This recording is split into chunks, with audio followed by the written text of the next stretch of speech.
Assalamu alaikum, Quran Weekly. I wanted to share with you an ayah and some insights from this ayah that belongs to Surah Al-Isra, the 17th surah. This is the 32nd ayah. وَلَا تَقْرَبُوا الزِّنَا إِنَّهُ كَانَ فَاحِشَةً وَسَاءَ سَبِيلًا.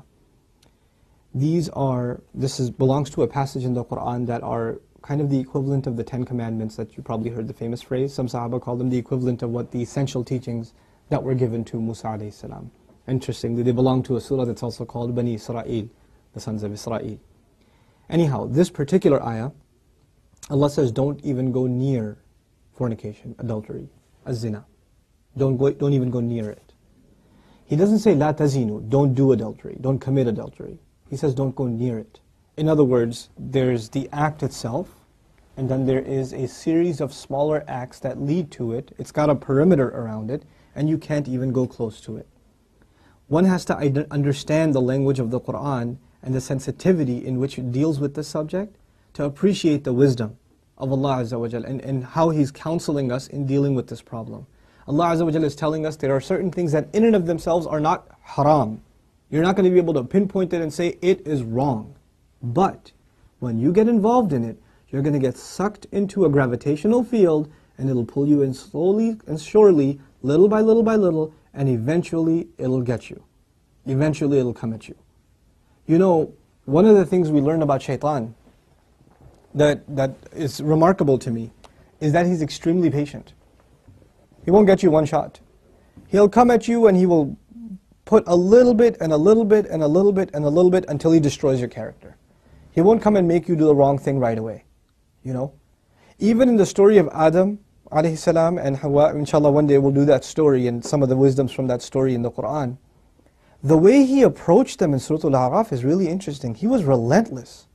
It wasn't just one time. Like we assumed that he just came and said, hey, tree, doesn't it look good?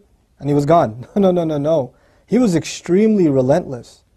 And he kept at it and he kept at it and he kept at it and he built this idea in them until they would think it's their idea. You know? And when people start listening to shaitan, this is the same surah, Allah Azza wa Jalla says, إِنَّا عِبَادِي لَيْسَ لَكَ عَلَيْهِمْ سُلْطَانٍ. My slaves, you're not going to have any authority over them. In other words, people who really submit to Allah, He will not have authority over them. But others, الشَّيْطَانُ يَعِدُكُمُ الْفَقْرَ وَيَأْمُرُكُمْ بِالْفَحْشَاءِ Surah Al-Baqarah. He will command you to do shamelessness. In other words, when you listen to him a little bit, you've granted him a little bit of power. When you listen to him a little more, you've granted him a little more power. And if you keep on listening to him, he gets to the point where he can command you. You will find yourself, I can't even help myself, Brother Nouman. I can't even help myself. I don't even know. I don't know how to turn the computer off. I don't know what makes me do that every night. I don't know what makes me do this or that. I don't know what makes me go there. Go into that chat session, you know. Go and log into that, horrific website. Go watch that filth. Why do I end up doing that? Why can't I lower my eyes when I'm in an elevator? When I'm walking down the street? I can't even help myself. I don't know what to do. That's when you know shaitan's got a pretty good hold on you. He's got a pretty solid hold on you. And you've been sucked into a really, a vicious cycle. It's just getting worse and worse and worse and worse and worse. And you're not addressing it, and it's making the problem worse. And it's destroying your spirituality altogether. Your relationship with Allah depends on a heart being clean. Every time you're exposed to filth, more dirt, more blackness, more covers are poured on top of your heart. And it keeps on pouring and it keeps on pouring and it keeps on pouring to the point where you're listening to the word of Allah and you can't get yourself to even shed a single tear. It won't come because your heart has been made so hard because of all the exposure to filth, all the sin that your eyes are taking in all the time. And you don't even care anymore. You know, a good heart, when it sees something inappropriate that doesn't coincide with the commandments of Allah, it is disturbed. It's not attracted, it's disturbed. It says, no, that's wrong. Immediately the conscience kicks in, the alarm goes off. But when you're at the point, when you're by yourself, and you feel no guilt doing it, you just don't feel anything. You don't feel that it's wrong. The only thing before you stare at a sister, you look around like, is anybody else watching? And then you take a good look. That means the fear of Allah is completely gone. The only fear you have is that of the seen. There is no more fear of the unseen. What a horrible spiritual state to be in. Allah says, يَعْلَمُ خَائِنَةَ الْأَعْيُنِ وَمَا تُخْفِي الصُّدُورِ. He knows the stealing of the eyes, that little glance you caught. He knows that one, that little glance you took. What to speak of the stare. And He knows what the chests are hiding. You know why I brought up this particular ayah? Don't even go near zina. إِنَّهُ كَانَ فَاحِشَةً. It has always been considered a lewd, shameless, vulgar act. وَسَاءَ سَبِيلًا. And a horrible path. Allah describes it as a path. A horrible path. In other words, a path has steps. Right? A path is made up of steps. You have to identify which step you're in. What makes you get into this? You know, and for each of you, there's a process, there's a cycle. You're in a room by yourself. You know, you're after school. You've got a couple of hours before your parents get home. You know, you're among a bunch of friends that don't have any standards. You have to identify what leads you to this sin every time, and you have to cut it in its tracks. You have to stop going down that path. وَسَاءَ سَبِيلًا. What's amazing to me about this ayah, where it's situated. Right after this ayah, Allah says, don't murder people. وَلَا تَقْتُلُوا النَّفْسَ الَّتِي حَرَّمَ اللَّهُ إِلَّا بِالْحَقِّ. Don't kill any person that innocent person, essentially. Allah mentioned this crime first and murder second. Can you think of that? Like, we think of murder as this huge crime, right? But Allah says, when you violate the dignity of a human being, that's fahsha. Looking at a human being in that way is violating your own and their dignity. And when we kill a person, we have violated their physical, you know, their right to life. So there's the spiritual murder, fahsha, and there's the physical murder, qatl. There's two kinds of murder here. So Allah mentions the spiritual murder first. Our standards have gone so low. A movie comes out, you see a couple of trailers, you tell yourself, there's just one bad scene in it, it's okay. It's PG-13, it's not R. What used to be R 10 years ago is now PG-13. What used to be PG-13 is now PG. They put filthy scenes in everything now. And we don't even care about the spiritual price we're paying. It's affecting our prayer, it's affecting our dua, it's affecting our character, it's affecting our family life. It is. And we don't care. We just think, hey, that's life, bro, come on, live in the times. It's alright. That's just what it is now. What can you do? So many of you don't care what kinds of pictures you put up of yourselves on your Facebook pages. You know, I stopped going on Facebook for a reason. I don't say that Facebook is haram or whatever, but for me personally, I couldn't do it anymore. I just couldn't do it.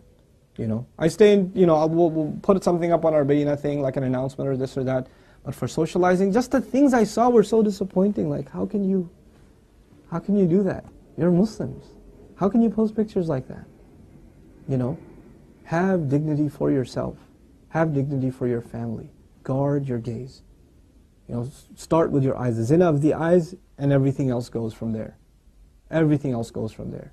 Inshallah ta'ala, I want to talk to you about this subject at length and do little small snippets and maybe portions from the Qur'an that deal with this subject. But the last thing I'll tell you today, inshallah ta'ala at least, is something about the word fahisha, which I'm translating as shamelessness or lewdness or vulgarity. The Arabic language has roots that are close to each other. Wahash and fahash.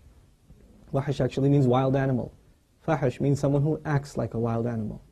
Shamelessness is described as behavior close to animal behavior. Allah has dignified us as human beings. The punishment of on Adam alayhi salam was his clothes were removed. Our mothers and our fathers' clothes were removed. That was a punishment from Allah. And immediately they recognized that they need to cover themselves. They didn't learn to cover themselves from a society. It wasn't society that taught them to be shameless. You know, nowadays your anthropology professor will tell you, you know, it's society that makes us dress in clothes. You know, it's a sociological thing. We learn to dress and cover ourselves over history, but naturally we're just supposed to be the way we are, like all other animals. Adam alayhi salam didn't learn anything from any society. He was given a consciousness, and the moment his clothes were removed, he's trying to cover himself. Our mother's trying to cover herself. We are supposed to be a people that guard ourselves with covering, and we dignify others by not looking at them. Even if they don't have dignity for themselves, we should have dignity for them and not look. Because they are in the end a creation of Allah. Even if they're a disappointing creation of Allah, they are a creation of Allah. And we have more respect for ourselves and for humanity in general, to not look at it as animals look at other animals. May Allah Azza wa Jal make us spiritually healthy and alleviate us from this growing and ever increasing spiritual problem, and that is of not being able to lower our eyes. And may Allah not allow us to be in company and in situations and involved in activities that lead us more and more towards this horrible, horrible path. May Allah Azza wa Jal clean our way or ease our way to a purer and healthier spiritual life. Barakallahu li wa lakum. Wassalamu alaikum, Quran Weekly. Assalamu alaikum, Quran Weekly. The Prophet ﷺ told us, الدال على الخير كفاعله. The one who points to something good gets the same reward as the one who did the good itself. Do me a favor and do all of yourselves a favor and share in the goodness if you benefited from these talks and these videos. Make it a point to share them with friends and family and get the word out. This is such an awesome project. I really appreciate the effort Quran Weekly folks have made. And I pray that Allah blesses them even more and brings even more and more good from them. These kinds of efforts, Allah tells us whoever doesn't thank the people hasn't thanked Allah. The hadith of the Prophet ﷺ teaches us that. So we should do that. We should appreciate the effort that's being made here. And the best way to appreciate their effort is to help them get more reward and get yourself more reward at the same time by spreading the word, inshaAllah ta'ala. Thank you again. Wassalamu alaikum.